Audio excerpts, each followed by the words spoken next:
Naranasan mo na ba na pati ang sarili mong asawa ay kukunin ang lahat sa iyo at kailangan mo pang hawakan sa iyong kamay ang imbitasyon ng kasal niya sa ibang babae? Akala ko noon na ang diborsiyo ang katapusan ng isang bigong kasal, pero hindi. Nang lumabas ako ng hukuman ng walang-wala at wasak ang puso, si Daryl, ang lalaking pinaglaanan ko ng aking kabataan, ay ngumiti at inihagis sa mukha ko ang isang matingkad na pulang imbitasyon. Naroon ang pangalan niya.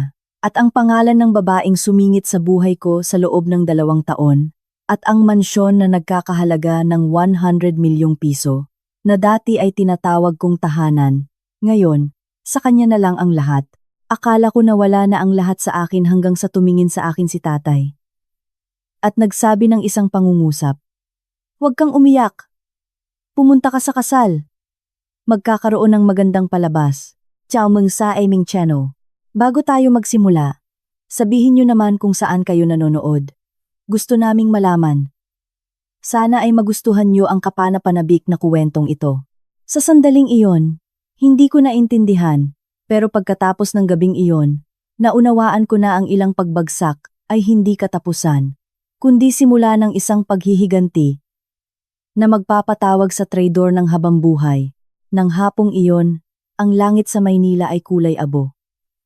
Na parang may naghagis ng usok dito, na bumabalot sa lahat ng kalungkutan. Hindi malakas ang ulan, tanging patak lang na sapat para maging malamig at madulas ang kalsada sa tapat ng hukuman.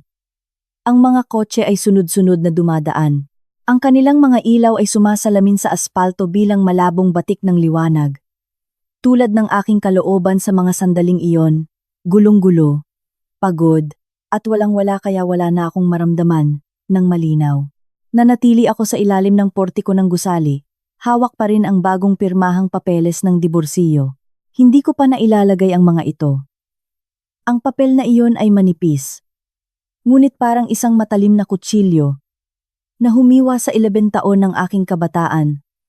Sa ilang malamig na bakas ng tinta, humahangin, at bahagyang umugoy ang laylayan ng aking damit. Ngunit ang aking katawan ay matigas tulad ng isang estatwa.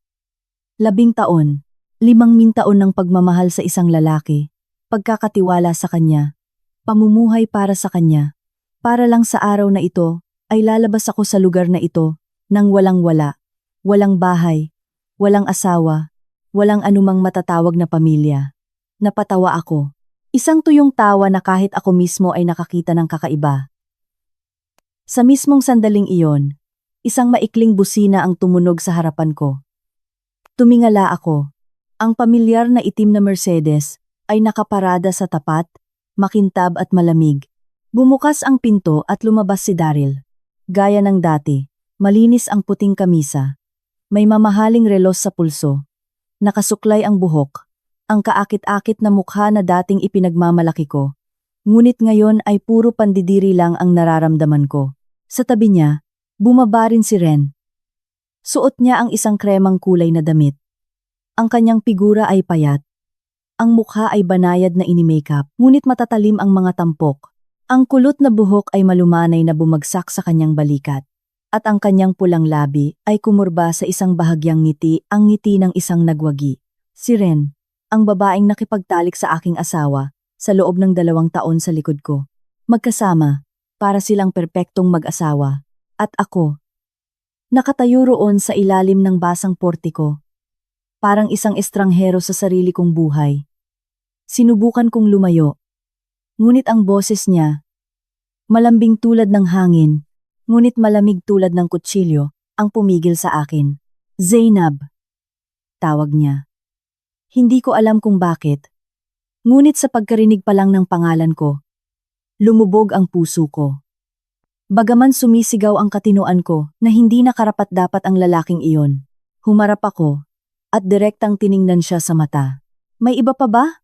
tanong ko. "O hindi ka pa nakontento?" Hindi nagalit si Daryl. Ngumiti lang siya ng walang ganang, na para bang normal lang ang lahat ng nangyari. Lumapit siya ng may kumpiyansa, na para bang makikipagpulong sa isang kasosyo. Sa tingin ko, dapat nating tapusin ito ng maayos. Pagkasabi nito, inilabas niya mula sa bulsa ng kanyang jacket Ang isang matingkad na pulang sobre, na napakapansin-pansin, kaya hindi akma sa kulay abong tanawin ng maulan na hapong iyon. Iniabot niya ito sa akin. Isang regalo para sa'yo. Tiningnan ko ang sobre. Mabilis ang tibok ng puso ko, na parang may humahampas nito ng martilyo. Ano ito? Buksan mo. Ayaw kong hawakan. Sumisigaw ang aking instinct na mas masasaktan ako sa laman nito kaysa sa lahat ng pinagdaanan ko na. Ngunit kumilos ang kamay ko. Binuksan ko. Imbitasyon pala ito sa kasal. Nakalimbag sa makapal na papel na may ginintuang detalye, marangya hanggang sa perpekto. At sa gitna, 2 pangalan ang namumukod tangi. Daryl at Ren. Nabarahan ang mga tenga ko. Ang lahat ng tunog sa paligid ko ay parang lumayo. Ang ulan, ang mga kotse, ang mga taong nag-uusap. Naging malabong bulong ang lahat. Na para bang ako ay nasa ilalim ng dagat. Tumingala ako. Tiningnan ako ni Daryl ng may kalmado. Halos malupit na ekspresyon. Sa loob ng 10 araw, umaasa akong darating ka upang ipagdiwang ito kasama namin. Sa likod niya, sumulong ng isang hakbang si Ren. Ang kanyang boses ay malambing, na para bang naglalabas ng pulot. Zainab, huwag kang malungkot. Sa usapin ng puso, hindi mo malalaman. Ang sa amin ni Daryl ay tadhana. Tadhana, ang 2 salitang iyon ay parang sampal. Tiningnan ko siya. Pinilit ang bawat salita na lumabas sa aking lalamunan. Tadhana ang tawag mo dyan? O ang tawag mo ay pagsingit sa pamilya ng ibang tao? Natahimik ng 1 segundo ang ngiti sa labi ni Ren. Ngunit mabilis niyang nabawi ang kanyang peking tamis. Isipin mo ang gusto mo. Pero ako ang makakasama ni Daryl. Pinihit ko ang imbitasyon nang napakalakas kaya bumaon ang mga gilid ng papel sa palad ko. Nagsalita si Daryl na may mapanuksong tono. Zainab, dapat mong tanggapin ang katotohanan. Talo ka. Talo. Napatawa ako na may nanginginig na boses. Ininform ako? Dinaya mo ako para pirmahan ang mga papeles. Kinuha mo ang lahat sa akin. At sinasabi mong talo ako? Nagkibit balikat siya. Sa buhay na ito. Masyado kang naive. Tiningnan ko siya. Ang lalaking minsan kong minahal ng bulag. Lumabas na isa lang siyang walang prinsipyo. Isang lalaking matagal nang naghanda ng lahat. Ang pagtataksil. Ang paglilipat ng ari-arian. At sa wakas, ngayong araw, nakatayo sa harap ko upang ibigay sa akin ang isang imbitasyon sa kasal bilang huling sipa. Wala na akong sinabi. Ibinato ko sa kanya ang imbitasyon sa dibdib. Kunin mo at imbitahin ang iba. Pero hindi nagalit si Daryl. Yumuko siya, pinulot ito, bahagyang inalog, at ibinalik sa aking kamay. Ang kanyang tingin ay matalim. Dapat kang pumunta. Nagsimula akong manginig, hindi dahil sa kahinaan, kundi dahil sa matinding galit. Sa mismong sandaling iyon, nag-vibrate ang telepono ko. Sa screen, lumabas ang isang salita. Tatay. Humarap ako at mabilis na lumakad patungo sa aking kotse. Isinara ko ang pinto ng malakas, at sa unang pagkakataon sa loob ng maraming araw, umiyak ako. Umiyak ako, hanggang sa mawalan ako ng hininga. Bakit? Bakit ako? Bulong ko habang walang kontrol na bumabagsak ang mga luha. Sinagot ko ang telepono. Tatay. Nawala ang boses ko. Tapos na. Nawala na ang lahat sa akin. Sa kabilang linya, may ilang segundo ng katahimikan. Pagkatapos, ang boses ng aking ama, si Lucas, ay umalingaw-ngaw. Hindi malakas o nagmamadali, ngunit matatag tulad ng asero. Huwag kang umiyak anak, si tatay na ang bahala. Nawala ang bahay, at ibinigay niya sa akin ang imbitasyon ng kasal niya. Isa pang pagtigil. Pagkatapos ay tinanong ng aking ama, kailan? Sa susunod na Sabado? Sa gabi. Hindi ko na naiintindihan tatay. Ang kanyang boses ay mas bumaba. Bawat salita ay malinaw. Pumunta ka lang sa kasal. Napatigil ako. Ano ang sinasabi mo? At pagkatapos ay idinagdag niya ang isang pangungusap. Ang pangungusap na magpapabago sa lahat ng mangyayari. Magkakaroon ng magandang palabas. Nawalan ako ng salita. Patuloy pa ring bumabagsak ang mga luha. Ngunit sa unang pagkakataon, may nagsimulang magbago sa loob ko. Ang kwarto na pansamantala kong inupahan ay nasa ikatlong palapag ng isang lumang gusali. Ang dilaw na ilaw ng lampara ay sumisikat sa mga naglalabas na dingding. Ang tunog ng ulan ay tumutulo sa balkonahe. Bawat patak ay tumatama sa bubong na metal na may matinding kalungkutan. Nakaupo ako sa kama, yakap ang aking mga tuhod, hawak pa rin ang kulubot na imbitasyon sa kasal. 10 araw, 10 araw na lang. Ang lalaking minsan kong tinawag na asawa ay magsusuot ng kanyang traje, tatayo sa harap ng lahat. Hahawakan ang kamay ng ibang babae. At ako, wala akong anumang, walang bahay, walang estado, walang lugar na babalikan. Napatawa ako at bumagsak muli ang mga luha. Ngunit sa mismong sandaling iyon, umalingaw-ngaw ang mga salita ng aking ama sa aking isip. Huwag kang umiyak. Magkakaroon ng magandang palabas. Isang magandang palabas. Ipinikit ko ang aking mga mata. Sa buong buhay niya, siya ang uri ng tao na habang mas tahimik, mas nakakatakot. Para sa labas, siya ay isang lalaking may edad, tahimik, at hindi gaanong nagsasalita. Ngunit ang mga nakipagnegosyo sa kanya ay alam na kapag kumilos siya, walang makakakilos ng mabilis. Ngunit sa pagkakataong ito, hindi negosyo ang pinag-uusapan, kundi ang kanyang anak. Kinabukasan, pumunta ako sa bahay ng aking ama. Ang lumang bahay ay nasa isang tahimik na kalye. Naiiba sa marangyang kapitbahayan, kung saan ako nakatira. Ngunit pagpasok ko, napansin ko na ito ang aking tunay na tahanan. Nakaupo si tatay sa bakuran, umiinom ng kape. Ang liwanag ng umaga ay sumasala sa mga dahon ng isang puno at bumagsak sa batong mesa sa harap niya. Suot niya ang kanyang pangkaraniwang kamiseta. Hawak niya ang isang maliit na tasa, at ang kanyang ekspresyon ay napakatahimik na parabang walang nangyari. Pagkapasok ko, tumingala siya, nang hindi nagtatanong, hindi nagpapagaan ng loob. Sinabi lang niya, "Nakakain ka na ba?" Nandoon ako at kusa na lang bumagsak ang mga luha. "Tatay," inilagay niya ang tasa sa mesa. "Umupo ka." Umupo ako sa harap niya. Nanginginig ang mga kamay ko, hindi alam kung saan magsisimula.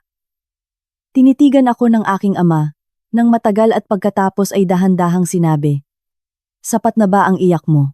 Kinagat ko ang labi ko. Kahit patuloy kang umiyak, wala kang mababawi. Natahimik ako. Tama siya. Walang nalulutas ang pag-iyak. Ibinigay niya sa akin ang isang folder. Tingnan mo ito. Pinunasan ko ang mga luha ko at binuksan ito.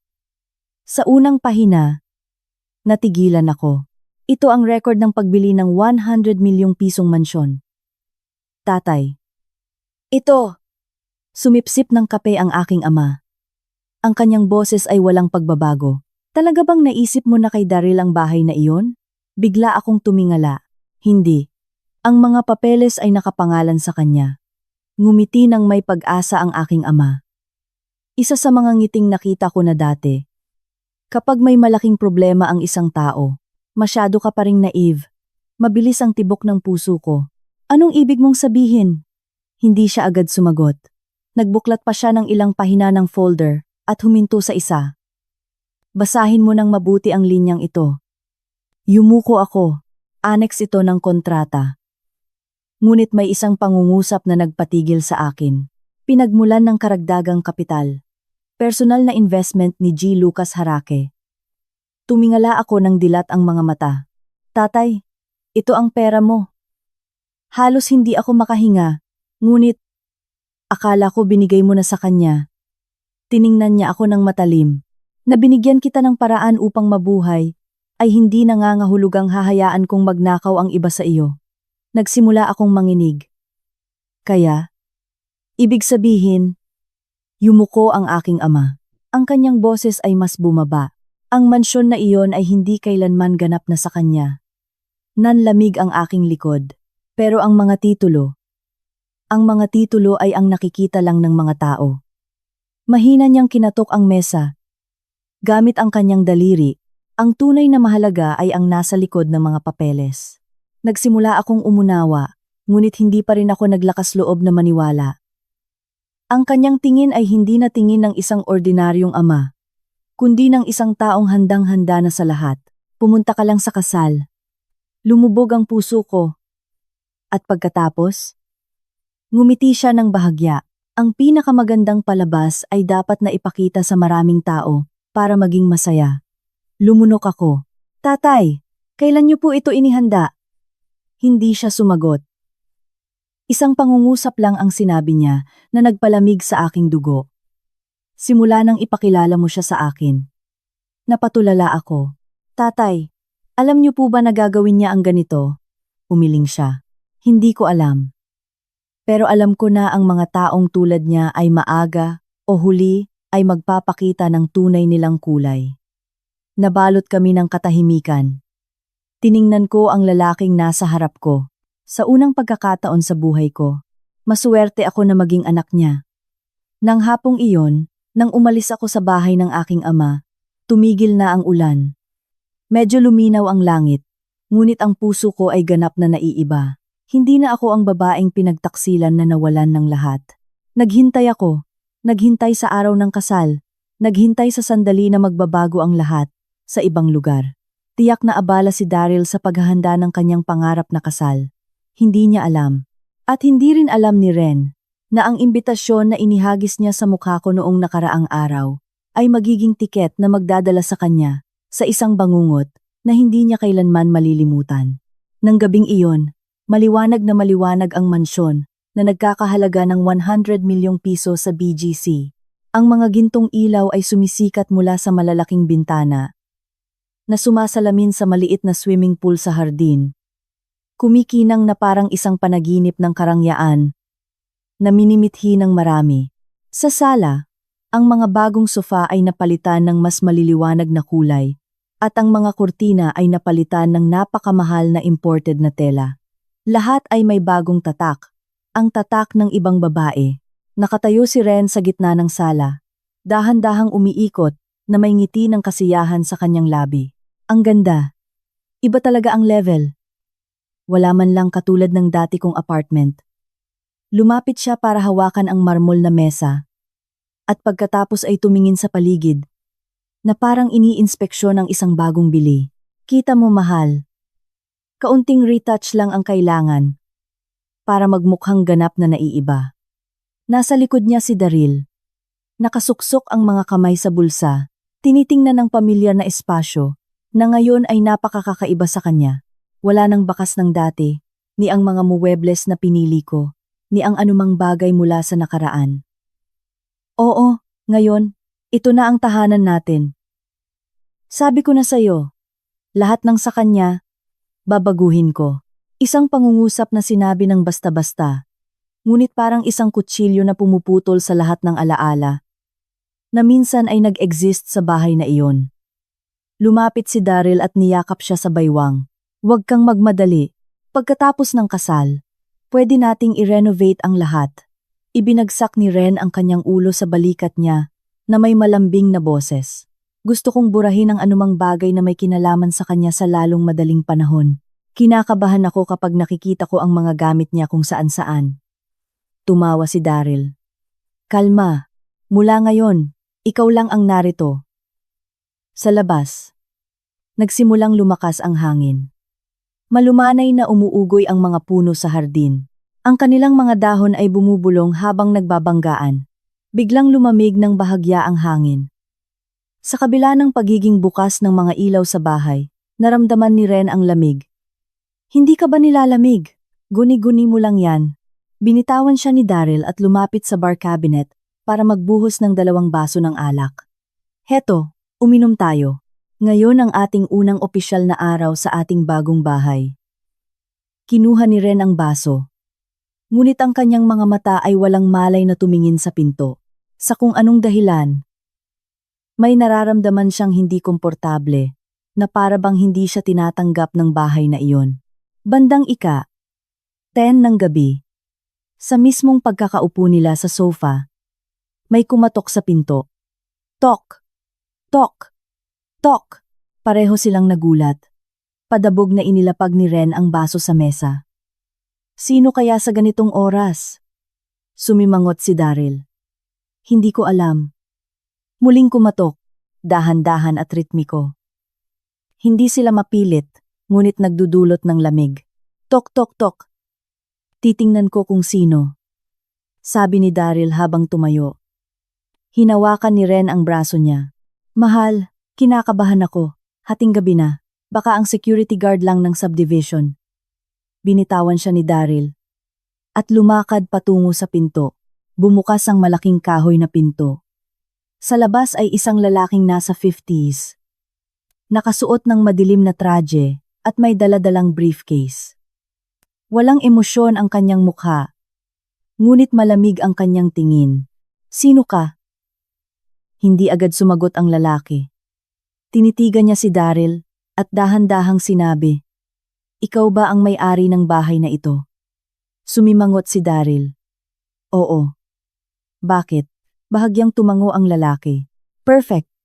Binuksan niya ang briefcase at kumuha ng isang folder. Kung gayon, kailangan nating mag-usap sandali. Nagsisimula ng mainis si Daryl. Ngayon hindi magandang oras. Bumalik ka bukas. Ang usaping ito, pinutol siya ng lalaki, ay may kinalaman sa pagmamay-ari ng mansyon na ito. Biglang nanlamig ang kapaligiran, naramdaman ni Ren. Na nasa likod, na bumilis ang tibok ng puso niya. Ano? Ano ang sinabi mo? Iniabot ng lalaki ang folder sa kanya. Basahin ninyo na lang. Sumigaw si Daryl. Sa loob ng ilang segundo, nagbago ang kanyang ekspresyon. Mula sa inis ay naging sorpresa, at sa wakas ay naging maputla. Ano ito? Sabi niya na may mahinang boses. Kalmado namang sumagot ang lalaki. Ito ang dokumentasyon na nagpapatunay ng mga karapatan sa ari-arian at mga obligasyong pinansyal na konektado sa orihinal na investment. Lumapit si Ren at inagaw ang mga papeles. Hayaan mong tingnan ko. Mabilis niyang binuklat ang mga pahina at natigil ng dilat ang mga mata. Imposible. Sa papel, isang pangalan ang nakalimbag ng napakalinaw. Lucas Harake, ang lalaking nasa harap nila, ay dahan-dahang nagsalita. Ipagpalagay ko na dapat ninyong malaman na ang bahay na ito ay hindi kasing simple ng iniisip ninyo. Pinihit ni Daryl ang mga dokumento. At sino ka? Tinitigan siya ng lalaki. Ang kanyang boses ay malalim at malinaw. Ako ang abogadong kumakatawan kay Ginoong Lucas Harake. Nanlamig ang likod ni Daryl. Umurong ng isang hakbang si Ren. Hindi maaari. Ang mga titulo ay nakapangalan kay Daryl. Bahagyang ngumiti ang abogado. Ang pagkakapangalan nito sa kanya ay hindi nangangahulugang mayroon siyang buong pagmamay-ari. Isinara niya ang briefcase. Malapit na kaming magpadala ng opisyal na abiso sa inyo. Humarap siya. Ngunit bago umalis ay huminto siya ng isang segundo at idinagdag. Nga pala. Direkta niyang tiningnan si Daryl. Magiging napaka-interesante ang kasal ninyo. Isinara ang pinto na nag-iwan ng nakakatakot na katahimikan. Nakatayo si Daryl na paralisado sa gitna ng sala. Nanginginig si Ren, nagtanong. Mahal, ano ang ibig sabihin ng lahat ng ito? Hindi sumagot si Daryl. Dahil sa unang pagkakataon, napagtanto niya na marahil ay hindi gaanong kontrolado ang mga bagay tulad ng kanyang iniisip. Sa ibang lugar, nakaupo ako sa aking maliit na silid, nakatingin sa labas ng bintana. Nag-vibrate ang telepono ko, mensahe mula sa tatay ko. Nagsimula na ang palabas. Pinihit ko ang telepono, mabilis ang tibok ng puso ko, at sa unang pagkakataon ay ngumiti ako. Kinabukasan, sa mansyon ay hindi na ang katahimikan ng nakaraang gabi ang naghahari. Ang kapaligiran ay napakasikip, kaya kahit ang pinakamaliit na ingay ay umaalingaw-ngaw. Nakaupo si Daryl mag-isa sa sala na may folder na iniwan ng abogado sa mesa. Ang liwanag ng umaga ay pumasok sa malalaking bintana, ngunit hindi nito nagawang palamig ang silid. Nabasa na niya ang mga dokumento ng 3 beses, ngunit habang mas marami siyang binabasa, mas nanlalamig ang kanyang mga kamay. Imposible. bulong niya. Hindi ito maaaring mangyari. Bumukas ng malakas ang pinto ng kwarto. Bumaba si Ren sa hagdanan, na maputla pa rin ang mukha. Mahal, hindi ako nakatulog buong gabi. Hindi sumagot si Daryl. Patuloy siyang nakatingin sa mga papeles, na para bang gusto niyang butasin ang mga ito ng kanyang tingin. Lumapit si Ren na may mapilit na boses. Sabihin mo, sino ang abogadong iyon? Bakit lumalabas ang pangalan ng tatay niya doon? Malakas na hinampas ni Daryl ang mesa. Nag-iisip ako, sigaw niya, na ikinagulat niya. Kinagat niya ang kanyang labi, hindi naglakas loob na magsalita pa. David, kailangan kitang makita ngayon din. Urgent ito. Pagkatapos ng maikling sagot, binaba niya ang telepono at humarap kay Ren. Pupunta ako sa abogado ko. Sasama ako. Hindi na kailangan. Sagot niya. Manatili ka sa bahay. Isinara ang pinto ng malakas. Nanatili si Ren na mag-isa sa gitna ng malaking sala. Sa unang pagkakataon, hindi na maganda ang bahay para sa kanya, kundi malamig lang. Ang coffee shop kung saan nakipagpulong si Daryl sa kanyang abogado ay nasa isang penthouse na tanaw ang buong siyudad. Ngunit ng araw na iyon ay wala siyang gana na mag-enjoy sa tanawin. Na-review ko na, sabi ng lalaking nagngangalang David, ang kanyang personal na abogado. Inilapag ang folder sa mesa na may nag-aalalang ekspresyon. Direktang tiningnan siya ni Daryl. Derechahan. May problema ba ako? Nagbuntong hininga ang abogado. Isang napakalaking problema. Bumilis ang tibok ng puso ni Daryl. Gaano kalaki? Inayos ni David ang kanyang salamin. At mahinang sinabi, kung ang mga dokumentong ito ay tunay, ang mansyon na iyon ay hindi isang pribadong ari-arian mo. Sa pilitang tumawa si Daryl. Pinagtitripan mo ba ako? Nakapangalan sa akin ang titulo. Totoo. Tumango ang abogado. Ngunit pagkatapos ay kinatok niya ang mesa gamit ang kanyang mga daliri. Ngunit mayroong isang napakalaking investment mula kay Ginoong Lucas Harake, ang iyong dating biyenan. At ang investment na iyon ay hindi isang regalo. Nanlamig si Daryl. Ibig mong sabihin, may legal na batayan siyang humiling ng dibisyon ng ari-arian?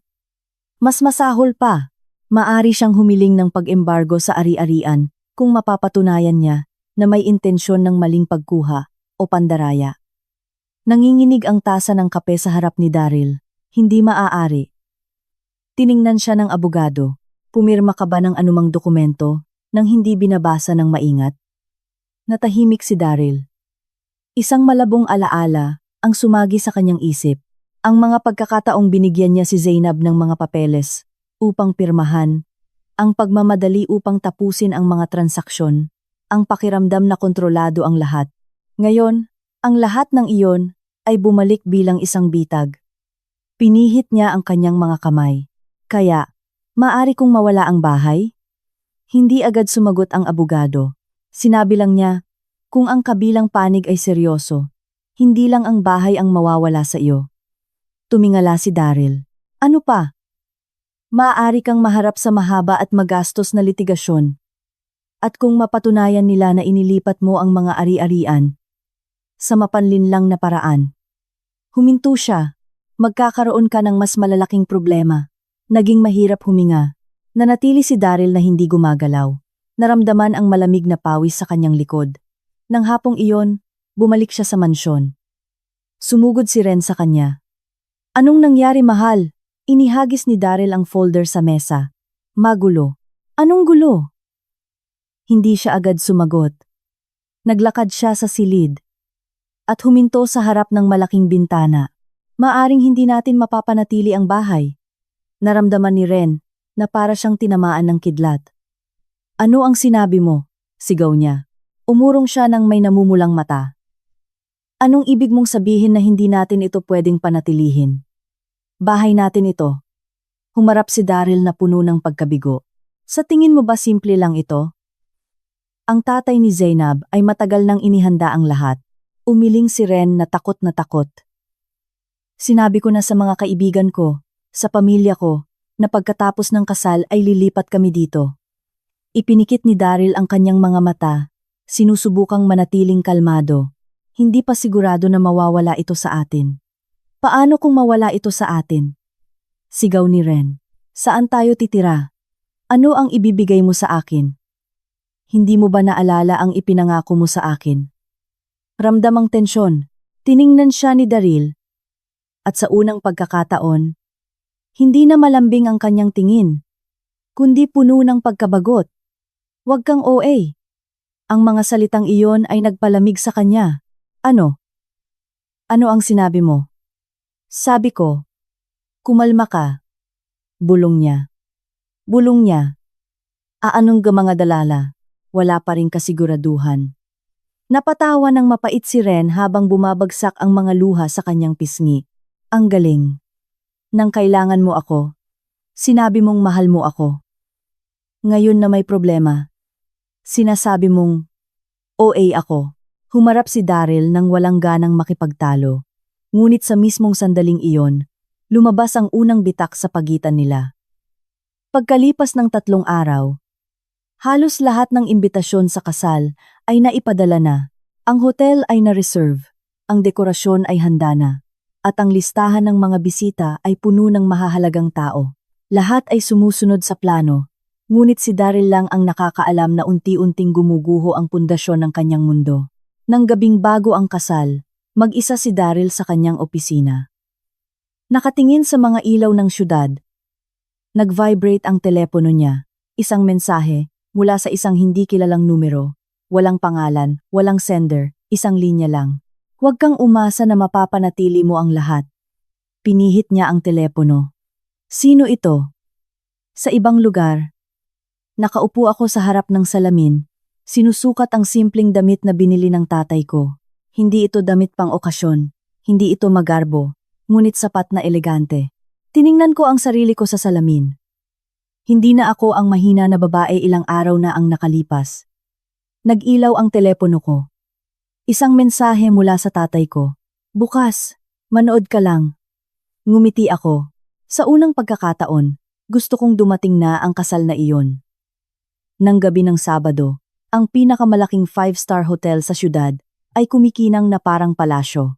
Nakasabit ang mga kristal na lampara sa kisame na nagkakalat ng ginintuang ilaw sa buong bulwagan. Ang mga mesa ay eleganteng nakalatag na may malalaking imported na palamuting bulaklak. Isang pasilyo na may pulang karpet ang umaabot hanggang sa pangunahing entablado. Maraming bisita, mga negosyante, kasosyo, kaibigan at kakilala. Lahat ay nakasuot ng pang-okasyon, nagboboteng, at nag-uusap ng masaya. Narinig ko na matagumpay daw ang groom. May mansyon na milyon-milyon. At ang nobya ay napakaganda. Perpekto silang mag-asawa. Ang mga papuri ay umalingaw-ngaw sa lahat ng dako. Walang nakakaalam na, ang gabing iyon, ay hindi magiging ordinaryong kasal. Sa dressing room ng nobya, tiningnan ni Ren ang sarili sa salamin. Suot niya ang isang malinis na puting wedding gown, na nababalutan ng bato mula balikat hanggang paa. Maayos ang kanyang buhok at perpekto ang kanyang makeup. Ngumiti siya. Sa wakas, dumating na ang araw. Napakaganda mo. Parang prinsesa. Sabi ng makeup artist.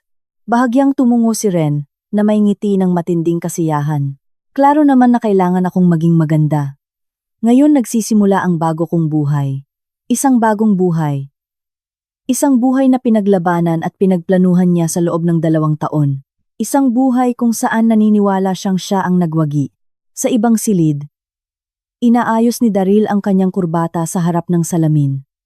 Ang mamahaling traje ay akma sa kanya, at kaakit-akit pa rin ang kanyang mukha. Ngunit nagbago ang kanyang tingin. Sa ilalim ng kalmadong anyo, kumukulo ang pag-aalala. Naalala niya ang mensaheng natanggap niya noong nakaraang gabi. Huwag kang umasa na mapapanatili mo ang lahat. Pinihit niya ang kanyang mga kamao. Ayos lang, sinusubukan lang nila akong takutin, sabi niya sa sarili. Pagkatapos ng kasal, aayusin ang lahat. Ngunit sa kaibuturan, nananatili ang pakiramdam ng pagkabahala. Pumasok ako sa bulwagan. Suot ko ang isang simpleng itim na damit na sumasayaw sa aking katawan. Hindi ito kapansin-pansin, ngunit nagpapakita ito ng malaking pagkakaiba sa mahina na babae na ako noon. Kalmado ang tingin ko. Wala nang sakit o takot. Tanging pag-asa lang. Maraming tao ang nakakilala sa akin. Hindi ba't iyan ang dati niyang asawa? Anong ginagawa niya rito? Anong tapang niya? Hindi ko pinansin. Direkta akong lumakad papasok. Sa ibang sulok ng bulwagan, nakaupo na ang tatay ko. Suot niya ang isang simpleng traje, ngunit ang kanyang presensya ay nagdudulot ng respeto. Sa harap niya ay isang tasa ng kape, hindi isang baso ng alak. Tiningnan niya ako at bahagyang tumango, walang sinasabi. Ngunit naintindihan ko. Oras na. Nagsimulang tumunog ang musika sa kasal. Bumukas ang malalaking pinto. Nasa entablado si Daryl, na may perpektong ngiti. Dahan-dahang pumasok si Ren, na may hawak na bulaklak at ang kanyang kahanga-hangang puting damit ay nakakaladkad sa likod niya. Ang mga bisita ay nagpalakpakan. Lumakas ang musika. Puno ang kapaligiran ng artipisyal na kaligayahan. Nagkaharap sila. Nagsimulang magsalita ang officiant. At ngayon, sa banal na sandaling ito, ang ikakasal ay magpapalitan ng mga singsing. Kinuha ni Daryl ang singsing. Ipinahaba ni Ren ang kanyang kamay na may nagniningning na mga mata. Ilang segundo na lang, bago matupad ang lahat, at sa sandaling iyon, isang boses ang umalingaw-ngaw mula sa dulo ng bulwagan. Hindi ito sigaw, ngunit sapat na para tumahimik ang lahat. Lahat ay lumingon. Isang grupo ng mga lalaking nakasuot ng traje ang pumasok. Sa unahan ay si Attorney Chel Diokno. Agad na nagbago ang kapaligiran. Nanatiling nakatayo si Daryl. Namutla si Ren. Ano? Anong nangyayari? Sumulong si Attorney Chel Diokno na malinaw ang boses. Pasensya na sa paggambala. Ngunit may kailangan kaming ipahayag dito at ngayon. Nagulat ang opisyal. Patawad. Sino ka? Kasal ito.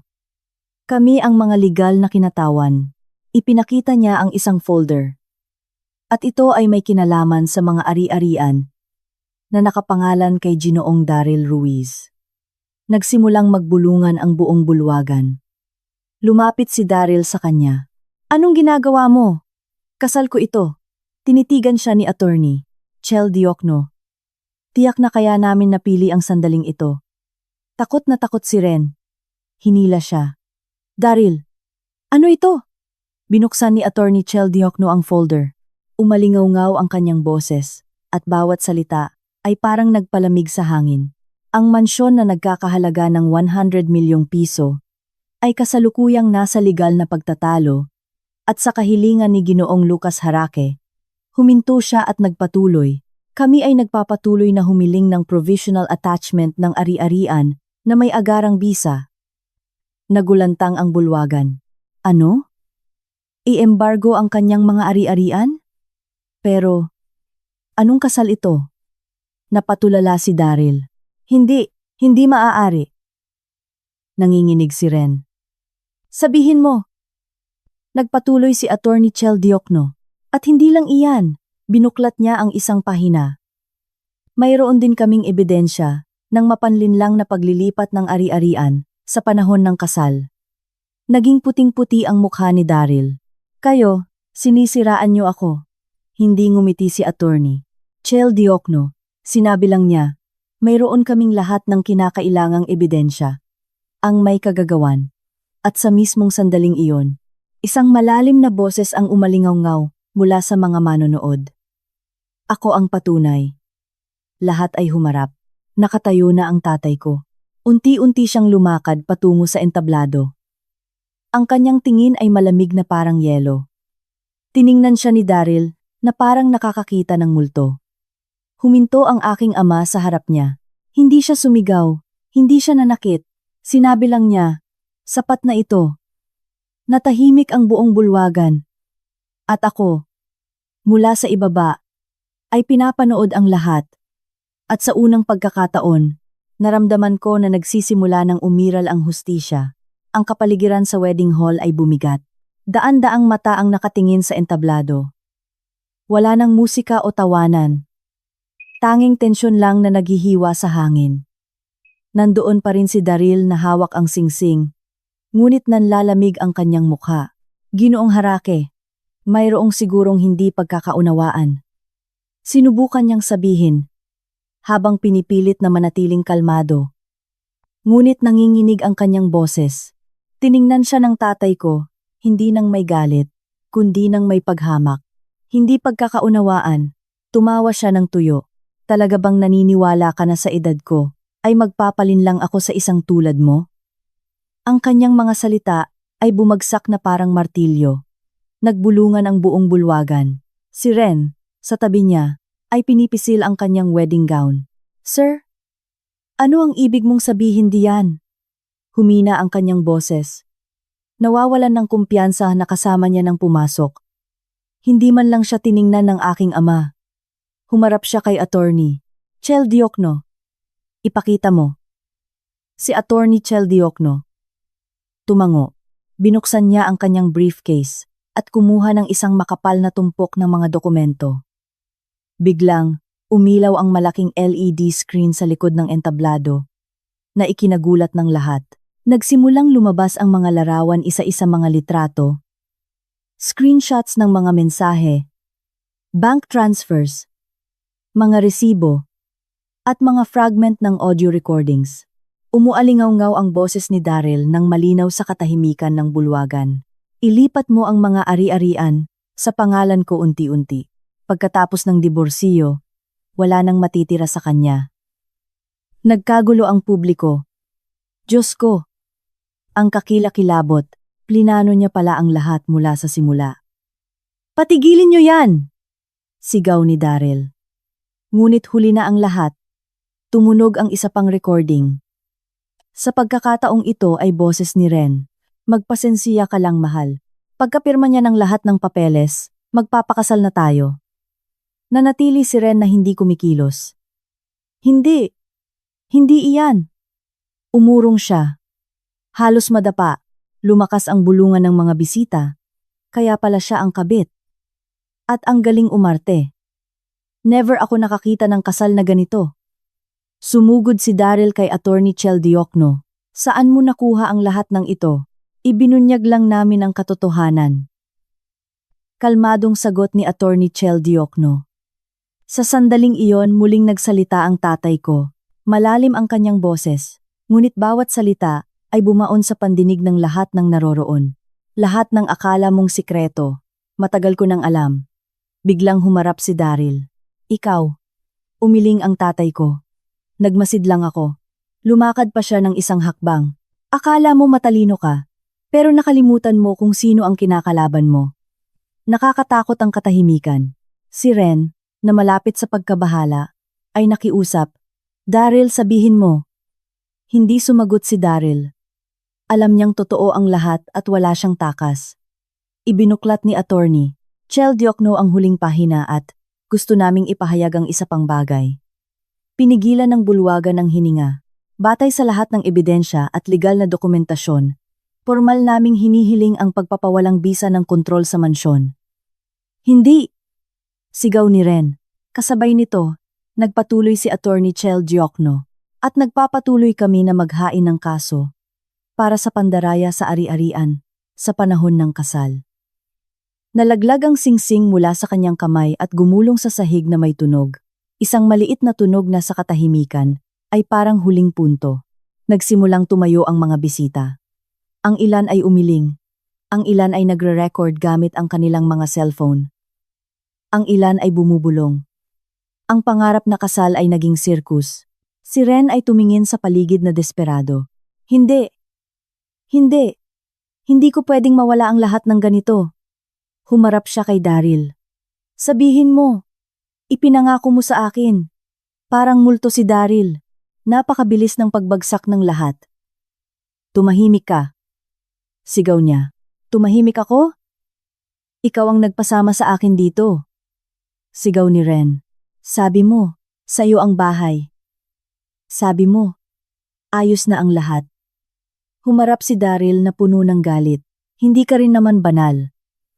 Kung hindi mo ako pinilit, sa tingin mo ba ay ginawa ko ang lahat ng napakabilis? Ngayon, sinisisi mo ako at akala mo perpekto ka. Nagsimula silang magtalo doon mismo sa entablado sa harap ng daan-daang bisita. Ang puting wedding gown ay tila katawa-tawa na ngayon. Ang pag-ibig na ipinagmamalaki nila ay nailantad bilang kung ano ito purong interes. Mula sa ibaba, pinapanood ko ang lahat ng tahimik, walang galak, walang kagalakan, tanging kapayapaan lang. Humarap sa akin ang tatay ko. Medyo lumambot ang kanyang ekspresyon. Hindi na kailangan niyang magsalita. Naintindihan ko. Tapos na ang lahat. Bago umalis, huminto ang aking ama. Tinitigan niya si Daryl sa huling pagkakataon. Tandaan mo, sabi niya na may malalim na boses.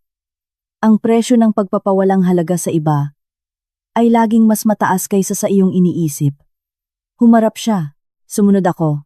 Patuloy ang kaguluhan sa likuran namin. Ngunit hindi na ako lumingon dahil sa pagkakataong ito, hindi ako ang naiwan. Isinara ang pinto ng hotel sa likod ko at unti-unting nawala ang ingay. Ang simoy ng hangin sa gabi ay dahan-dahang humihip. Nagdadala ng pakiramdam ng sariwang hangin na matagal ko nang hindi naramdaman. Tumayo ako ng ilang segundo. Huminga ng malalim. Hindi na mabigat ang dibdib ko. Hindi na nararamdaman ang pagkabigat ng mga nakaraang araw. Nasa tabi ko ang tatay ko na magkasama ang mga kamay sa likod. Nakatingin sa harap. Kumusta ang pakiramdam mo? Tanong niya. Bahagya akong ngumiti. Pagod, ngunit ginhawa. Tumango siya. Sapat na iyan. Wala na kaming sinabi. Ngunit sa unang pagkakataon sa mahabang panahon, naramdaman kong protektado ako. Pagkalipas ng 3 araw, kumalat na ang balita tungkol sa bigong kasal. Hindi na kailangan ng mga pahayagan. Sapat na ang mga video na kinuha ng mga bisita upang maging usap-usapan ang istorya. Sa buong siyudad, ang groom, nabuking sa sarili niyang kasal. Ang kabit, nagpakita ng tunay na kulay. Ibinenta ang mansyon na 100 milyong piso. Lahat ng nakarinig ay umiling. Lahat ng nakakita ay nagkomento. Ang pangalan ni Daryl ay hindi na iniuugnay sa isang matagumpay na negosyante, kundi sa isang salita kasakiman. Nagsimulang magkaroon ng problema ang kumpanya ni Daryl. Umalis ang mga kasosyo, kinansela ang mga kontrata. Ang mga dating pumupuri sa kanya, ngayon ay tahimik o tumatalikod sa kanya. Isang umaga, pumasok siya sa opisina. Hindi na siya binabati ng mga empleyado tulad ng dati. Tanging mga pasulyap na tingin o bulungan sa kanyang likod ang naririnig. Yan ang boss. Narinig ko na idedemanda siya. Deserve niya. Pinihit ni Daryl ang kanyang mga kamao. Ngunit wala siyang magawa. Alam niyang nawawala na ang lahat sa kanyang mga kamay. Tungkol naman kay Ren, kinailangan niyang lumipat mula sa mansyon makalipas lang ang 2 araw. Hindi sa sarili niyang kagustuhan, kundi dahil pinilit siya. Ang bahay ay sinelyuhan, at lahat ng nasa loob ay inimbentaryo. Nakatayo siya sa harap ng gate na may maleta sa tabi niya, walang bakas ng kanyang dating pagmamataas. Ang wedding gown noong araw na iyon ay isa na lamang nakakahiyang alaala. At ngayon, ano ang balak mong gawin?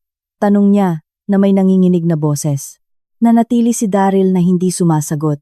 Sabihin mo! Sigaw niya. Humarap siya ng malamig ang tingin. Maghanap ka ng sarili mong buhay. Isang pangungusap lang na pumuputol sa lahat. Nanatili si Ren na paralisado. Iniwan mo ako. Ngumiti ng mapait si Daryl. Sa tingin mo ba ay kaya ko pang alagaan ng iba? Umurong siya ng puno ng luha ang mga mata. Ipinangako mo sa akin. Sa sandaling iyon, naunawaan ni Ren na ang tinatawag niyang pag-ibig ay isang palitan lamang. At nang mawala ang halaga nito, iniwan siya. Samantala, nagsimula akong muli. Nang tahimik, nang walang pagmamayabang. Unti-unti, tinulungan ako ng tatay ko na bumalik sa dating kumpanya. Ang kumpanya na tinulungan kong itayo mula sa simula. Ngunit sa pagkakataong ito, hindi ako nagtago sa likod, kundi ako ang pumwesto. Desisyon mo iyan, sabi ng tatay ko. Mula ngayon, Hindi mo na kailangang magtago sa likod ng kahit sino. Tiningnan ko siya at tumango. Sa mga sumunod na araw, lubos akong nalubog sa trabaho. Ngunit hindi na ito bulag na pagsisikap tulad ng dati, kundi isang sadyang pagsisikap. Sinuri ko ang lahat ng portfolio ng mga dating kliyente. Muling nakipag-ugnayan ako sa bawat kasosyo. Ang mga nakatrabaho ko ay patuloy na nagtitiwala sa akin dahil alam nila kung sino talaga ang gumagawa ng trabaho. Sa loob lamang ng 2 linggo, nakapirma ako ng 3 mahalagang kontrata. Muling umandar ang kumpanya ng walang daril, ng walang iba. Isang hapon, nakaupo ako sa aking bagong opisina.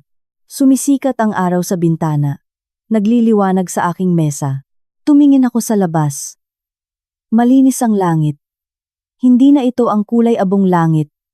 Nang araw na lumabas ako sa hukuman, nag-vibrate ang telepono ko. Isang mensahe mula sa isang hindi kilalang numero. Zainab, pwede ba tayong magkita? Tiningnan ko ito. Hindi na kailangan hulaan kung sino ito. Hindi ako sumagot.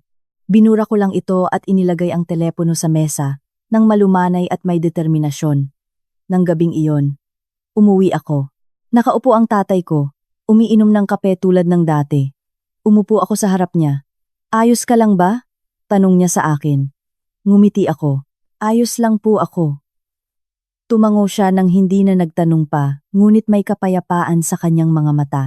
Tumingin ako sa kalangitan sa gabi, at isang kaisipan ang sumagi sa aking isip.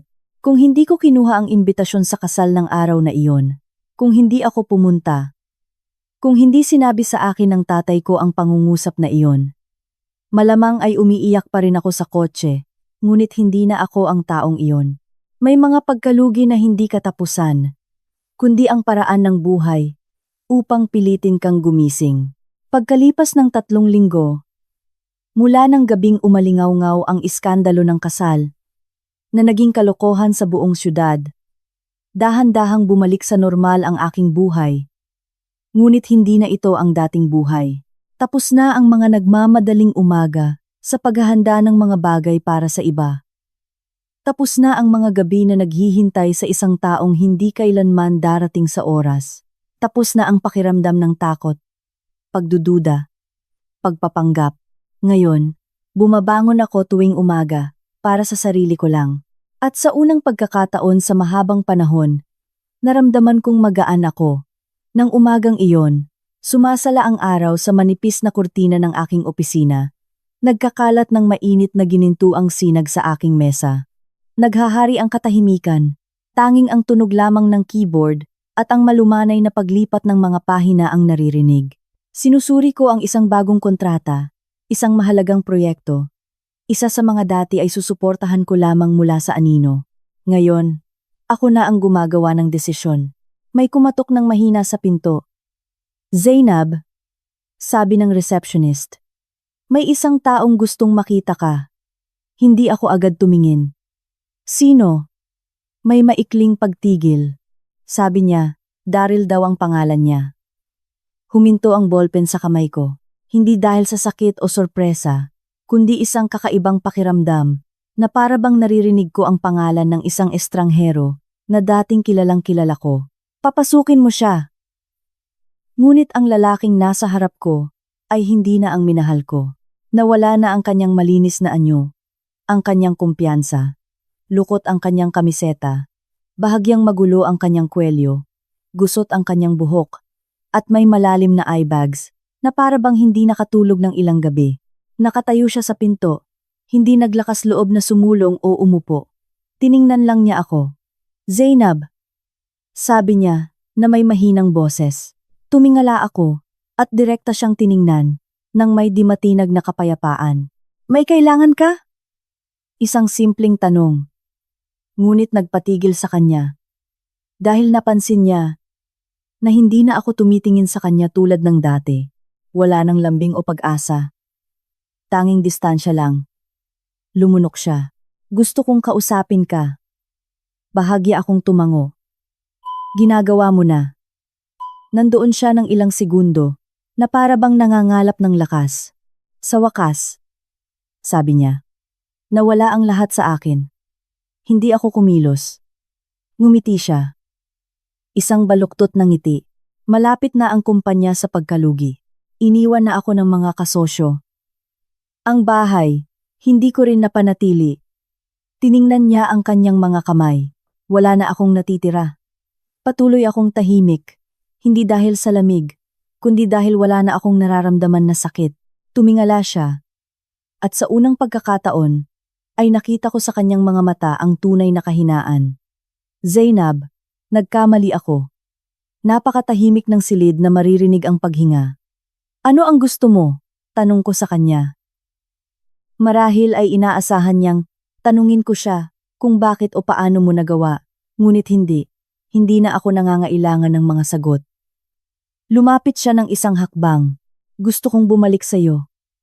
Tiningnan ko siya ng matagal, na para bang tinitingnan ko ang isang bahagi ng aking nakaraan. At pagkatapos ay natawa ako. Hindi ito masayang tawa, kundi isang tawa na nagpapakilala na ang lahat ay matagal nang nakalipas. Bumalik? Ulit ko. Naaalala mo ba ang araw na ibinigay mo sa akin ang imbitasyon sa kasal mo? Ang boses ko ay malumanay, ngunit bawat salita ay parang naghihiwa sa hangin. Nakatayo ka sa harap ko at sinabi mo na dapat akong pumunta upang batiin ka. Yumuko siya. Hindi naglakas loob na tumingin sa akin. Tumayo ako mula sa aking mesa at lumapit sa kanya hanggang sa 1 metro na lang ang pagitan namin. Direkta ko siyang tiningnan sa mata.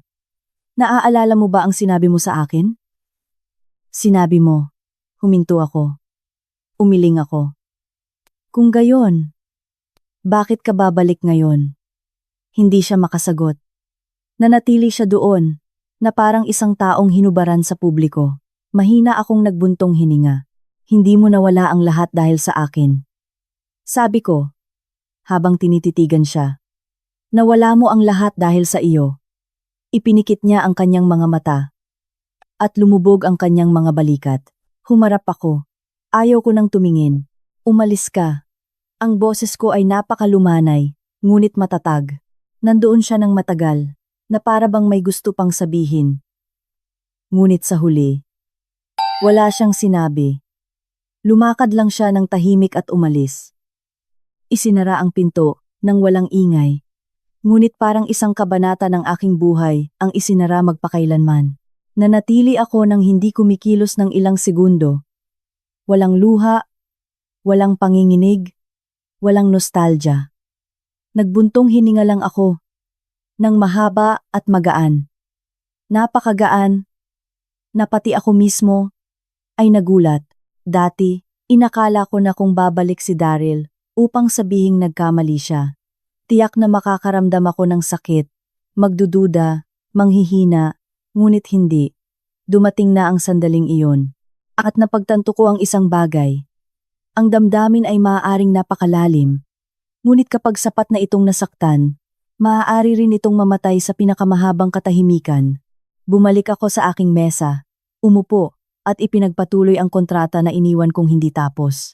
Ang mga pangalan, ang mga sugnay, ang mga malinaw na salita, ang lahat ay totoo. Hindi tulad ng pag-ibig, hindi sila nanloloko. Hindi sila nagtataksil, tanging ang tama at mali lang ang umiiral. Kinuha ko ang ballpen at pumirma. Isang matatag na pirma, tulad ng paraan ng pagtapos ko sa aking nakaraan. Nang hapong iyon, maaga akong umuwi mula sa opisina. Hindi dahil sa pagod, kundi dahil gusto kong pumunta sa isang lugar, mag-isa. Nagmaneho ako ng dahan-dahan sa mga pamilyar na kalsada. Dumaan ako sa coffee shop kung saan kami ni Daryl ay madalas umupo ng ilang oras. Dumaan ako sa kalye kung saan namin binuksan ang aming unang tindahan ng dekorasyon. Dumaan ako sa mga lugar na dating alaala. Ngunit kakaiba, wala na akong naramdaman na sakit. Tanging distansya lang. Na para bang nakikita ko ang kwento ng ibang tao. Inihinto ko ang kotse sa harap ng isang maliit na parke. Bumaba ako. Ang simoy ng hangin sa gabi ay dahan-dahang humihip. Nagdadala ng amoy ng damo at ang liwanag ng paglubog ng araw. May mga batang naglalaro, matatandang nag-uusap, mga mag-asawang naglalakad. Isang napaka-normal na buhay na nagbigay sa akin ng kapayapaan. Umupo ako sa isang bench. Pinagmamasdan ang paligid. At sa unang pagkakataon, hindi ko na inisip ang nakaraan. Ni si Daryl. Ni ang nawala sa akin. Inisip ko lang kung paano ko gusto mabuhay mula ngayon. Nag-vibrate ang telepono ko. Isang mensahe, hindi mula sa dati kong asawa, kundi mula sa isang kasosyo. Ang proyekto ngayon ay napakaganda. Gusto kong makipagtulungan tayo sa matagal na panahon. Bahagya akong ngumiti. Ngunit sa totoo lang, nang gabing iyon, umuwi ako. Nakaupo ang tatay ko sa dati niyang pwesto. Mainit pa rin ang tasa niya ng kape. Tiningnan niya ako. Nakita mo na? Tumango ako. Opo. At, umupo ako. Pagkatapos ng maikling katahimikan, sinabi ko, wala na akong sasabihin sa kanya. Tiningnan ako ng tatay ko nang walang sinasabi, ngunit ang kanyang tingin ay isang kumpirmasyon. Hindi ko rin siya kinasusuklaman. Ngumiti ako ng bahagya. Wala na siyang kinalaman sa akin. Tumango ang tatay ko. Kung gayon, naintindihan mo na? Naintindihan ng ano? Tanong ko sa kanya. Sumipsip siya ng kape at sinabi ng malalim ang boses. Na masaktan ka ay sa iyo. Ngunit kung hahayaan mong makakaapekto ito sa buhay mo o hindi, ay sa iyo. Natahimik ako. Isang simpleng pangungusap, ngunit parang nagbukas ng pinto sa aking isip. Nang gabing iyon, nakaupo akong mag-isa sa harap ng laptop. Hindi ako tumingin sa cellphone. Hindi ko pinag-isipan ng anuman. Nanatili lang akong nakatingin sa kisame at napagtanto kong hindi na ako natatakot sa kalungkutan. Dati. Inakala ko na ang isang babae ay nangangailangan ng pamilya, isang asawa, isang kasama upang maging buo.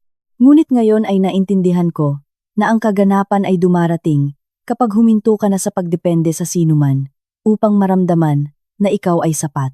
Sa ibang lugar, nakaupo si Daryl mag-isa sa isang walang laman na silid. Walang boses. Walang maliwanag na ilaw. Tanging dilim lang. Tiningnan niya ang telepono, walang mensahe, walang naghahanap sa kanya. Sa unang pagkakataon, naintindihan niya ang pakiramdam na naranasan ko. At ako, ipinikit ko ang aking mga mata at natulog ng mahimbing ng walang panaginip. Walang alalahanin. Tanging kapayapaan. May mga paghihiwalay na hindi nangangailangan ng luha. Kailangan lang na magpatuloy ang isang tao at hindi na lumingon. Pagkatapos ng aming pagkikita, hindi na ako hinanap ni Daryl. Ngunit hindi ibig sabihin na huminto ang lahat. Sa kabaligtaran, nagsisimula pa lang ang lahat. Pagkalipas ng 3 araw, kumalat ang balita sa mundo ng negosyo. Ang kumpanya ni Daryl ay sumasailalim sa isang opisyal na financial audit. Hindi na ito mga chismis o babala. Totoo na ito.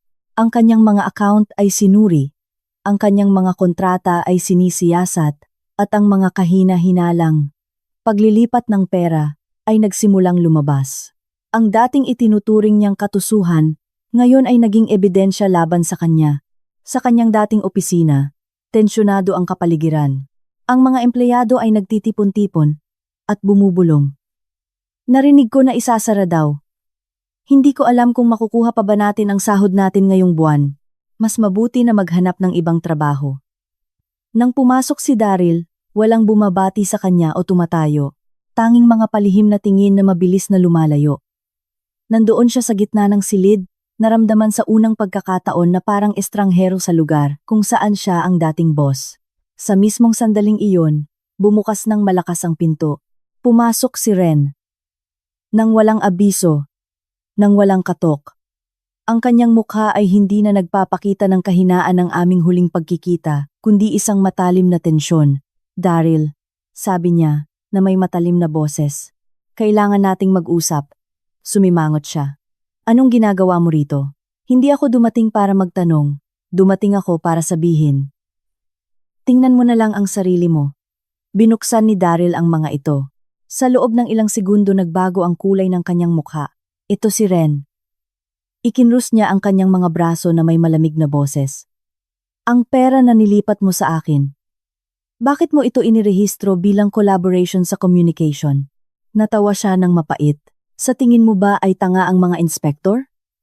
Napakataas ng tensyon. Pinilipit ni Daryl ang mga papeles. Ano ang gusto mo? Tiningnan siya ni Ren ng direkta ng walang lambing o pagpapanggap. Ayaw kong madamay ako sa mga problema mo at kaya kailangan mong ayusin ito. Tanggapin mo ang lahat. Nanatili si Daryl na hindi gumagalaw. Ano ang sinasabi mo? Natanggapin mo ang lahat ng responsibilidad. Sabi niya na binibigkas ang bawat salita. Para hindi ako madamay. Natawa siya ng mapait. Niloloko mo ba ako? Nagkibit balikat si Ren. Isang pangungusap na kasing lamig ng punyal. Tiningnan siya ni Daryl. At sa unang pagkakataon ay nakita niya ng malinaw na hindi kailanman siya minahal ng babaeng iyon. Samantala, nasa isang mahalagang pulong ako sa harap ng isang grupo ng mga investor. Matagal na naming sinusundan kayo, sabi ng isa sa kanila. Ibig kong sabihin, nilinaw niya, na gusto naming makipagtulungan ng matagal na panahon, hindi lang sa isang proyekto, kundi sa buong sistema. Mabilis ang tibok ng puso ko, ngunit nanatili akong kalmado. Bakit ako? Ngumiti ng bahagya ang lalaki. Dahil sa buong istorya na iyon, ikaw lang ang hindi bumagsak. Ang kanyang mga salita ay nagpatigil sa akin ng ilang segundo. Pagkatapos ay tumango ako. Kung gayon, magsimula na tayo. Nang hapong iyon, tumayo ako sa harap ng bagong gusali. Isang mas malaking opisina, isang mas malaking pagkakataon. Naalala ko ang mga araw na nasa ilalim ako ng anino ni Daryl. Iniisip na ang kanyang tagumpay ay sa amin. Ngunit ngayon ay naintindihan ko na ang sayo, maaga o huli ay babalik sayo. Nang gabing iyon, nag-vibrate ang telepono ko. Isang mensahe mula sa isang hindi kilalang numero. Nang hindi sumasagot, ay lumabas ang isa pang mensahe. Gusto kitang makita. Inilapag ko ang telepono. Hindi ako nagmamadali.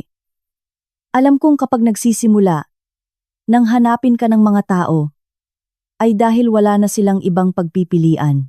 Sa ibang lugar, nakaupo si Daryl mag-isa, na may tumpok ng mga papeles sa harap, isang kumpanya na malapit nang bumagsak sa likod, at isang babae na handang itulak siya sa bangin.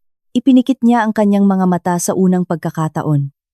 Naintindihan niya kung ano ang pakiramdam ng napapalibutan. At ako, tiningnan ko ang mga ilaw ng syudad, nang walang takot, walang kahinaan. Tanging isang landas lang sa harap, isang landas na ako mismo ang pumili. Kapag gumuho ang lahat ay doon ipinapakita ng mga tao ang kanilang tunay na pagkatao, at doon din sa sandaling iyon mo matutuklasan kung sino ka talaga. Hindi ko agad sinasagot ang mensahe ni Ren. Hindi dahil sa kuryosidad, kundi dahil alam kong kapag hinahanap ka ng isang tao sa ganoong sitwasyon, ay dahil wala na silang ibang mawawala. Pagkalipas ng 2 araw, pumayag akong makita siya hindi sa isang marangyang restaurant, ni sa isang opisina, kundi sa isang maliit at tahimik na coffee shop kung saan maririnig ng malinaw ang bawat salita. Dumating ng maaga si Ren. Nang pumasok ako, nandoon na siya nakaupo, walang mamahaling damit o perpektong makeup. Tanging isang pagod na babae lang, na may eye bags at tensyonado ang mukha. Tumayo siya. Zainab, umupo ka. Sabihin mo ang gusto mong sabihin, sabi ko sa kanya, nang walang paligoy-ligoy o formalidad. Tiningnan niya ako ng ilang segundo na parang nangangalap ng lakas. At pagkatapos ay binuksan niya ang kanyang bag. Kumuha ng isang USB at inilagay ito sa mesa. Narito ang lahat. Hindi ko ito hinawakan. Nagtanong lang ako. Lahat? Ang lahat ng ginawa ni Daryl? Sabi niya na may nanginginig na boses. Ang kapaligiran ay natahimik. Hindi lang siya naglilipat ng ari-arian. Patuloy niya. Kundi gumamit din siya ng mga peking kontrata upang kumuha ng pera mula sa kumpanya.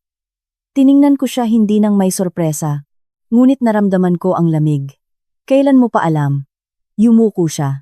Matagal na. At bakit mo sinasabi ngayon? Ngumiti ng mapait si Ren. Dahil ngayon, ako naman ang iniwan. Ang kanyang prangkahan ay nagpatigil sa akin. Tiningnan niya ako sa pagkakataong ito nang walang kaplastikan sa kanyang mga mata. Gusto mo bang maghiganti, hindi ba? Umiling ako. Hindi. Nagulat siya. Hindi. Hindi ko kailangang maghiganti. Direkta ko siyang tiningnan. Ang isang tulad niya ay babagsak sa kanyang sariling bigat. Natahimik si Ren. Ngunit pagkatapos ay sinabi niya ang isang bagay na nagpabago sa tono ng usapan. Pero ikaw lang ang may kapangyarihan na magpasya kung hanggang saan siya babagsak. Huminto ako. Kinuha ko ang USB. Magaan ito. Ngunit naramdaman kong mabigat dahil naintindihan ko na sa loob ay hindi lang data, kundi ang kapalaran ng isang tao. Kasabay nito, sa ibang lugar, si Daryl ay iniimbestigahan. Malamig ang silid, na may puting ilaw. Sa harap niya ay 2 inspektor. Gusto mo bang magdagdag ng iba pa? Tanong ng isa. Natahimik si Daryl na magkasama ang mga kamay at umaagos ang pawis sa kanyang noo. Mayroon na kaming ilang ebidensya. Patuloy ng isa pa. Pero kung makikipagtulungan ka, maaaring iba ang sitwasyon. Lumunok siya. Anong ebidensya? Tiningnan siya ng inspektor ng matalim nang walang sumasagot. Sinabi lang niya. Dapat mong pag-isipan itong mabuti. Bumalik sa coffee shop. Tumayo si Ren. Nasabi ko na ang lahat. Ang iba pa ay desisyon mo na. Hindi ko sinubukan na pigilan siya. Wala na akong sinabi. Nanatili akong nakaupo. Nakatingin sa USB sa mesa. Maya-maya, kinuha ko ito at inilagay sa aking bag nang hindi binubuksan. Hindi pa. Nang gabing iyon, umuwi ako. Nakaupo ang tatay ko kung saan dati. Tiningnan niya ako. May nangyari. Inilagay ko ang USB sa mesa. Mayroon ako nito. Hindi siya nagtanong. Naghintay siya na magpatuloy ako. Maaari kong ipatalo ang lahat sa kanya. O maging mas malumanay ang pagbagsak niya. Sumipsip ng kape ang tatay ko. Ano ang gusto mo? Ang tanong na iyon ay nagpatagal sa aking pag-iisip. Dati, inakala ko na pagdating ng panahon, hindi ako magdadalawang isip na pagbayarin siya ng doble o triple. Ngunit ngayon hindi na ako gaanong sigurado. Tiningnan ko ang tatay ko, hindi ko po alam. Tumango siya. Normal lang na hindi mo alam. Kung gayon, ano ang dapat kong gawin? Inilapag niya ang tasa at direkta akong tiningnan. Huwag kang magdesisyon ng may emosyon. Nang gabing iyon, nakaupo akong mag-isa sa harap ng laptop.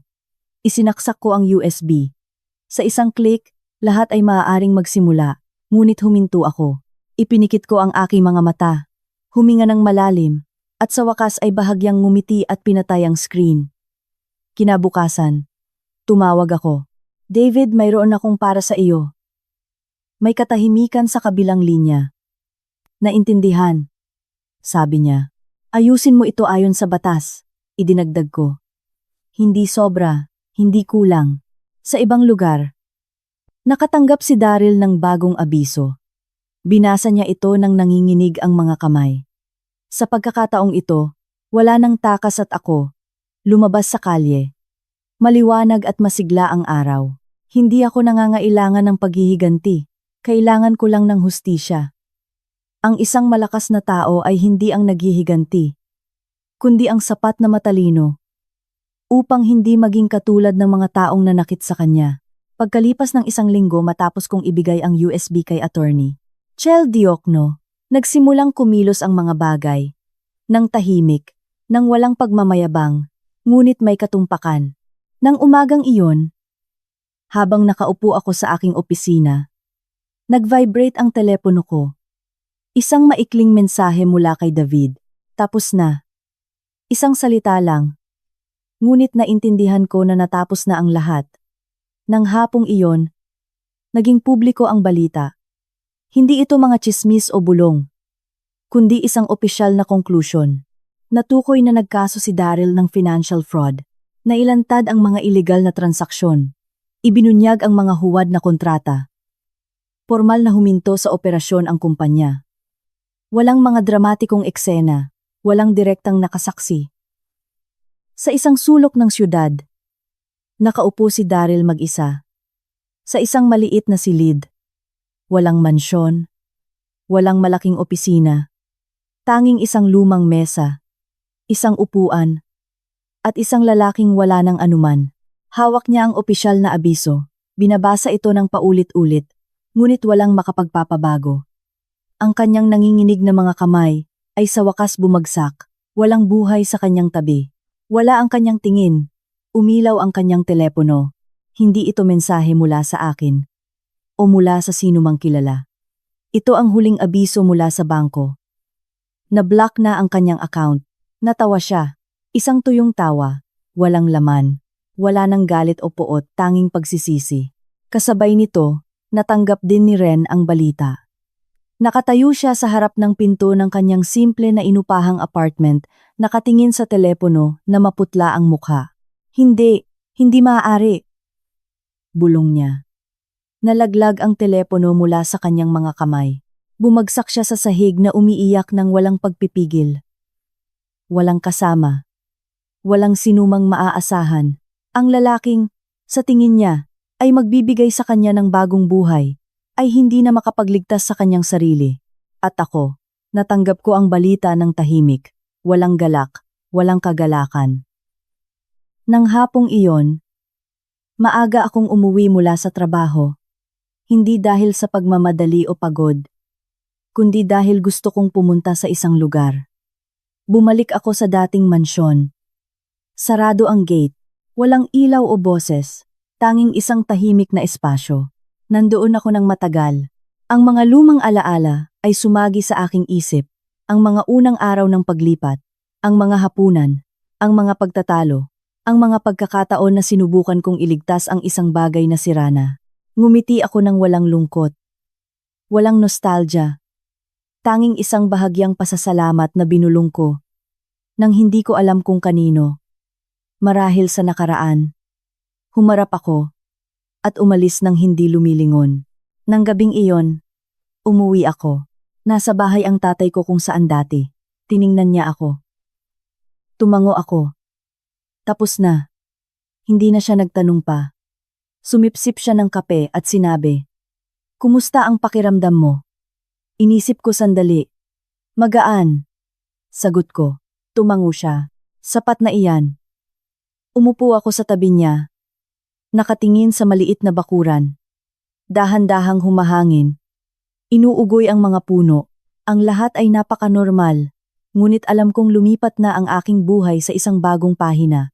Hindi na ako ang babaeng nabuhay para sa iba, ni ang naglagay ng kanyang tiwala sa maling lugar, ni ang natatakot na mawalan.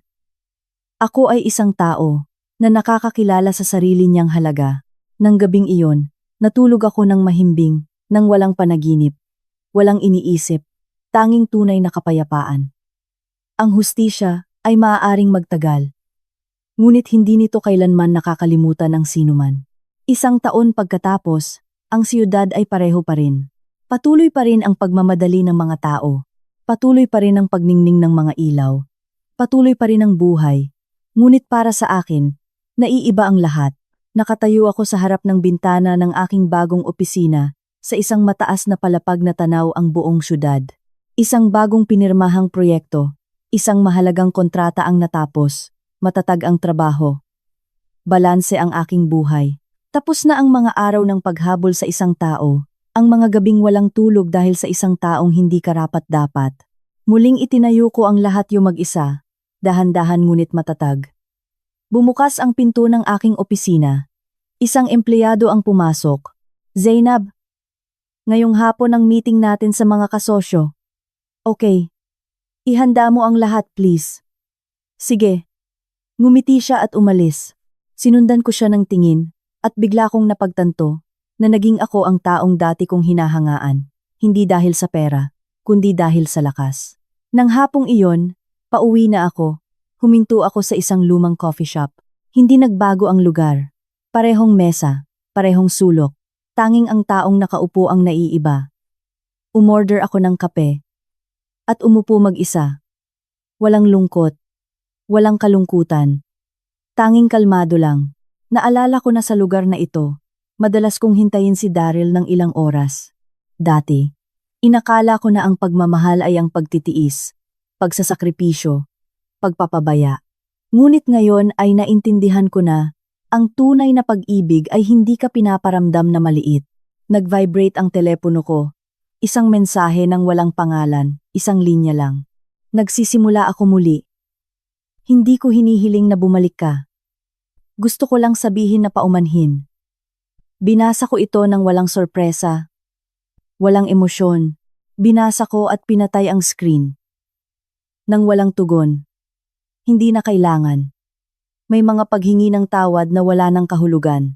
Sa ibang sulok ng syudad, nagtatrabaho si Daryl sa isang maliit na tindahan nang walang traje, walang mamahaling kotse, tanging isang ordinaryong lalaki. Tahimik siyang nagtatrabaho, walang nakakaalam ng kanyang nakaraan, at marahil iyon ang kanyang pinakamalaking parusa. Tungkol naman kay Ren, narinig ko na umalis siya ng syudad. Walang nakakaalam kung saan. Walang sino mang nagpakialam, dahil ang mga pumipili ng maling landas, sa huli ay kailangang lumakad ng mag-isa. Nang gabing iyon umuwi ako. Nasa bahay ang tatay ko kung saan dati. Tiningnan niya ako.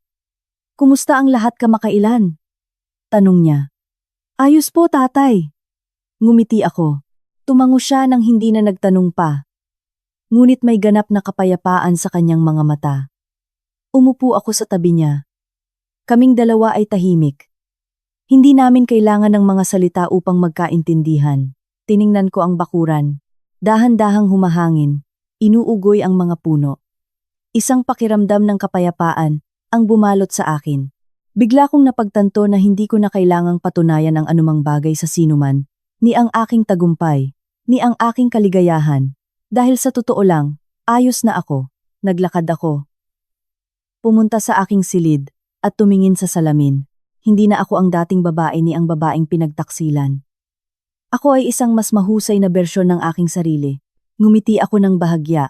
Ngunit sa totoo lang, may mga taong umaalis upang mapagtanto mo ang sarili mong halaga. May mga pagbagsak na hindi para ikaw ay bumagsak, kundi para ikaw ay bumangon ng mas malakas. At minsan ang tagumpay ay hindi ang makita ang pagkatalo ng iba, kundi ang mapagtanto na hindi mo na sila kailangan sa buhay mo. Moral. Sa buhay na ito, hindi lahat ng nagtataksil sa iyo ay dahil sa mas malakas sila, kundi dahil pinili lang nila ang maling landas. Ang nawawala sa iyo minsan ay hindi isang kawalan, kundi isang pagkakataon upang makita ng malinaw kung sino ang karapat-dapat na manatili. Ang lalaking nagtataksil sa huli ay mawawalan ng lahat. Ang taong sumisira sa kaligayahan ng iba ay sa huli ay magbabayad ng presyo. At ikaw, kung sapat kang malakas upang malampasan ang sakit, mapagtanto mo ang isang napakahalagang bagay. Hindi lahat ng mga taong umaalis sa iyong buhay ay isang pagkalugi, minsan sila ay isang paglaya. At minsan ang pinakamahusay na hustisya ay hindi ang iyong paghihiganti, kundi ang mamuhay ka ng mas mahusay, mas masaya, at pilitin ng iba na magmuni-muni sa kanilang sarili.